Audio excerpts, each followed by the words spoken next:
Election जो सूबाई assembly में नवाज शरीफ की जो है ना मेजॉरिटी जी। अच्छा, इसमें ज़मीर साहब, अगर 9 अप्रैल 2022 के बाद पीटीआई असेंबली में ही बैठी रहती तो ये दिन देखने पड़ते हैं? देखें, ये इसमें तो कोई दो राय नहीं है, दिन क्या देखने हैं, लेकिन उसको कम से कम राजा रियाज साहब लीडर ऑफ द ऑपोजिशन ना होते इमरान खान साहब खुद लीडर ऑफ द ऑपोजिशन होते, बैठते, अच्छी सियासत करते, टफ टाइम देते, और जो लोएस्ट एप पे उस वक्त गई हुई थी, और इसमें कोई दो राय नहीं है कि अब जो हालात थे उस वक्त वोट ऑफ नो कॉन्फिडेंस से पहले, उसमें पीटीआई के लोग, हमें खुद जो इलेक्टेड जो लोग थे वो कहते थे हम अपनी कॉन्स्टिट्यूंसी में नहीं जा सकते, इतने बुरे हालात थे।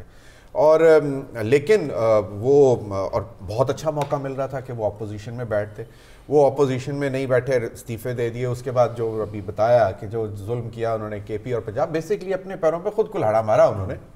लेकिन अब बात यह है कि क्या ये सारे जो भी कुछ किया उन्होंने, या जो हुआ, फिर 9 मई भी हो गई और जो कुछ भी हुआ, क्या उसका फायदा वो उठा सकते हैं?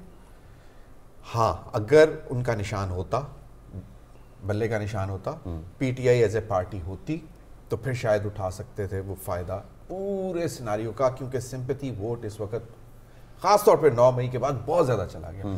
फिर ये जो कंसेक्टिव 3 वर्डिक्ट आए हैं, इनसे भी आप माने या ना माने, लेकिन आवाम ना खुश है। स्पेशली जो लास्ट वर्डिक्ट आया है, वो प्रोबेबली लोग ये समझ रहे हैं कि ये मतलब एक इंतहा हो गई जो कभी भी एक्सपेक्ट नहीं किया जा सकता था। तो वो जो है ना इस वक्त उसी तरफ टिल्ट कर गया, जो माइंडसेट है। यानी आप कह रहे हैं इस वजह से टर्नआउट बढ़ेगा? टर्नआउट जो है ना वो अब गुस्से में अब बढ़ेगा, और जो आमिर ने भी बात की थी कि टर्नआउट बेसिकली डिसाइड करेगा, और बड़े इंटरेस्टिंग रिजल्ट सामने आएंगे बिकॉज ऑफ द टर्नआउट। और अगर ये टर्नआउट 45-50% तक चला गया, जो कि मुझे नहीं याद पड़ता पहले कभी हुआ है, 56%, 77 में गालिबन 56%। तो अगर उस लेवल तक चला जाता है तो सेंटीमेंट देखें ना, तो फिर उसके बाद आप जो पूरा टोटल सिनारियो है ना, वो फिर आजाद ही डिसाइड कर रहे होंगे कि क्या होगा। ज़मीर साहब से मैं एक सवाल करना चाहता हूँ कि ये जो आप अवाम की सिंपैथी की बात कर रहे हैं या गुस्से की बात कर रहे हैं, 9 अप्रैल को अपोजिशन में नहीं बैठा है एक शख्स, उसने गलती की बिल्कुल, असम्बलियाँ तोड़ दी, उसने गलती की सही। 9 मई हुआ, उसने गलती की। ये लोग इतने बेवकूफ़ हैं पाकिस्तान के कि एक आदमी गलतियां करता जा रहा है और उसकी मकबूलियत बढ़ती चली जा रही है। ये अवाम के बारे में क्या राय रखते हैं? हम अवाम के बारे में क्या राय रखते हैं? सर वैसे नहीं, ये जरा बताएं। मैं सर देखें, बात ये है कि इसमें तो कोई दो राय नहीं। मीडिया पे बैठ के हमने कहा कि जी जो भी 9 मई में वाकई मतलब देखें जेन्युइनली जो मुलव्विस हैं, आप उनको सजा दें।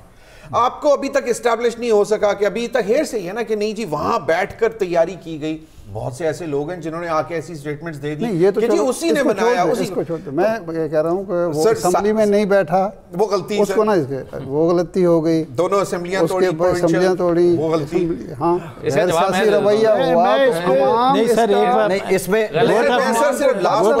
नो कॉन्फिडेंस जब आया, वोट ऑफ नो कॉन्फिडेंस जब आया तो उसको रूल आउट किसने किया? क्या वो लीगल था? फिर सर क्या वजह, आर्टिकल 5 को बेस बना के बिल्कुल देखिए ना, गलती ये होती है, मैं आपको बताऊं, जब मियां नवाज शरीफ साहब ने वोट को इज्जत दो तर्क कर दिया उस नारे को, तो वो अनपॉपुलर हो गए, ये सब मानते हैं ना। जब जरदारी साहब ने भुट्टो साहब की लेगेसी को छोड़ के और तरह की सियासत अख्तियार कर ली तो वो अनपॉपुलर हो गए। ये मैं समझना चाहता हूँ कि ये क्या वजह है आखिर। मेरा ख्याल है सर इमरान खान की बड़ी गलती। एक ब्रेक